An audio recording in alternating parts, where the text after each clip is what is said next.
భాగ్యనగర్లో Mangalya shopping mall వారి ప్రారంభోత్సవాల జాతర సెప్టెంబర్ 27న సంయుక్త మీనంచే Narsingi main road HP petrol bunk పక్కన. తిరుమల శ్రీవారి లడ్డు నెయ్యిలో కల్తీ వ్యవహారానికి సంబంధించి ఆ వివాదాస్పదానికి సంబంధించి ఇప్పటికే మాజీ ముఖ్యమంత్రి వైఎస్ జగన్మోహన్ తిరుమల పర్యటన నేపథ్యంలోనే ఆయన పర్యటనని అడ్డుకుంటామని ఇటు బీజేపీ ఇచ్చినటువంటి పిలుపు మేరకు ఖచ్చితంగా ఒక హిందూవాదిగా ఇటు అశేషమైనటువంటి నమ్మకం కలిగినటువంటి స్వామివారిపైన వ్యక్తిగా తాను దర్శనానికి వస్తుంటే అడ్డుకుంటే మాత్రం ఖచ్చితంగా ఉపేక్షించబోమని చెప్పి కూడా తిరుపతికి సంబంధించి మాజీ ఎమ్మెల్యే కావచ్చు, అదేవిధంగా వైఎస్ఆర్సీపీ సీనియర్ నాయకులు కరుణాకర్ రెడ్డి చెప్తున్నటువంటి ప్రస్తుతం మనతో పాటు కరుణాకర్ రెడ్డి ఉన్నారు. సార్, ఎలా చూడాలంటే ఒక ముఖ్యమంత్రి హోదాలో కూడా దాదాపు 5 ఏళ్ళు వచ్చినటువంటి వ్యక్తి, అదేవిధంగా గతంలో కూడా అనేక మార్లు తిరుమల పర్యటన వచ్చినటువంటి వ్యక్తికి ఇవాళ ప్రత్యేకించి ఖచ్చితంగా డిక్లరేషన్ ఇస్తే తప్ప లేకపోతే అలిపిరిలోనే అడ్డుకుంటామని చెప్పి బీజేపీ ఇచ్చినటువంటి పిలుపుని ఏ విధంగా చూస్తారు? చాలా తప్పు కదండి ఇది. ఈ రకమైనటువంటి ప్రకటనలు వాళ్ళు చేయటం అన్నది.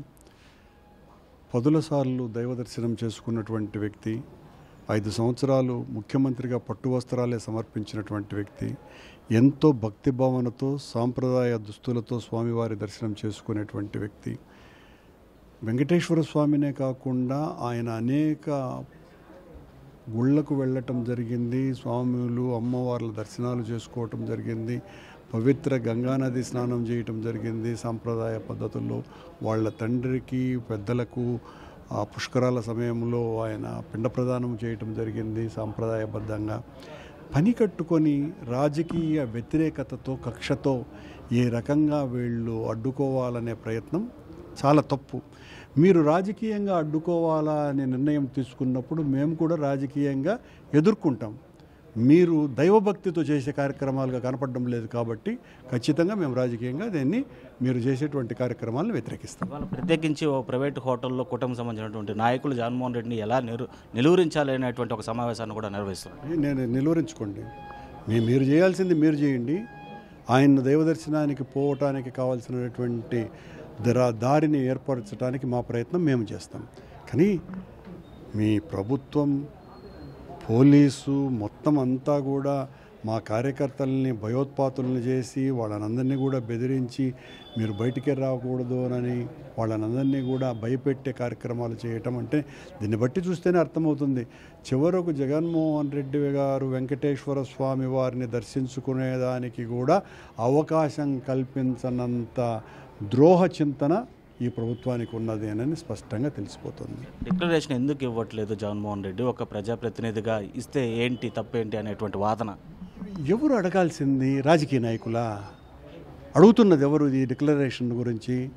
పురంధరేశ్వరి, బీజేపీ పార్టీ నాయకులు, తెలుగుదేశం పార్టీ నాయకులు, లేదా పవన్ కళ్యాణ్ వాళ్ళు అడగాల్సింది. చాలా తప్పు కదా. అంటే ఒకసారి కాదు, వాళ్ళ నాన్న వాళ్ళ తాతల టైం నుంచే ప్రతిసారి కొండకు వచ్చేటువంటి వ్యక్తి పని కట్టుకొని మీరు డిక్లరేషన్ ఇవ్వాలని అడగటంలో మీ ఆంతర్యం ఏంటి?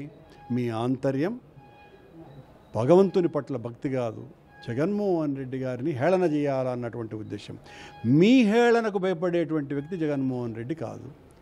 మీరు అడ్డుకుంటామనంటే, మీరు సంతకం పెట్టమనంటే జగన్మోహన్ రెడ్డి పెట్టేటువంటి వ్యక్తి కాదు. పెట్టాల్సినటువంటి అవసరం మాకు లేదు.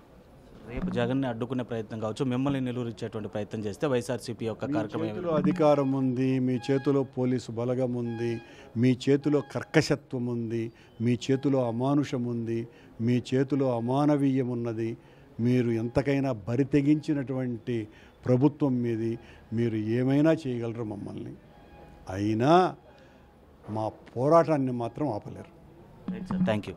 సో అది మొత్తం మీద ఓ నాయకుడిగానే కాదు, అచంచలమైనటువంటి భక్తి విశ్వాసాలు కలిగినటువంటి వెంకటేశ్వర స్వామి పైన గల వ్యక్తిగా కూడా అనేక మార్లు అనేక పర్యాయాలు స్వామివారిని దర్శించుకున్నప్పుడు లేనటువంటి సమస్య ఇవాళ జగన్మోహన్ రెడ్డిని కేవలం అవహేళన చేయడం కోసం మాత్రమే, అవమానానికి గురి చేయడానికి మాత్రమే ఇవాళ ఈ డిక్లరేషన్ అనేది తెరపైకి తెచ్చారు. ఖచ్చితంగా రేపు జగన్మోహన్ రెడ్డిని అడ్డుకునేటువంటి ప్రయత్నం చేస్తే రాష్ట్ర వ్యాప్తంగా ప్రజానీకానికే కాదు హిందువులందరికీ కూడా తెలిసి వచ్చే విధంగా కూడా వైఎస్ఆర్సీపీ అడుగులు ఉండబోతాయి. ఇటు ప్రభుత్వం కావచ్చు, కూటమి వ్యక్తులు కావచ్చు చేస్తున్నటువంటి చర్యలకి తామేమీ తలొగ్గేటువంటి ప్రసక్తి కాదు కదా, భయపడేటువంటి ప్రసక్తి కూడా లేదని చెప్పి కూడా పవన్ కరుణాకర్ రెడ్డి చెప్తున్నటువంటి పరిస్థితి. వీడియో జర్నలిస్ట్ మునిసాయితో Lokesh reporting for RTV, Tirupati.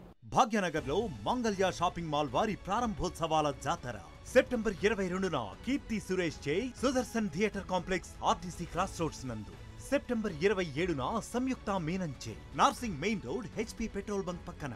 September 29న శ్రీలీలా గారిచే మణికొండ మర్రి చెట్టు నందు మాంగళ్య షాపింగ్ మాల్స్ గొప్ప ప్రారంభం. ప్రారంభోత్సవ ఆఫర్స్ మిస్ కాకండి. మాంగళ్య షాపింగ్ మాల్, తెలంగాణ, ఆంధ్రప్రదేశ్.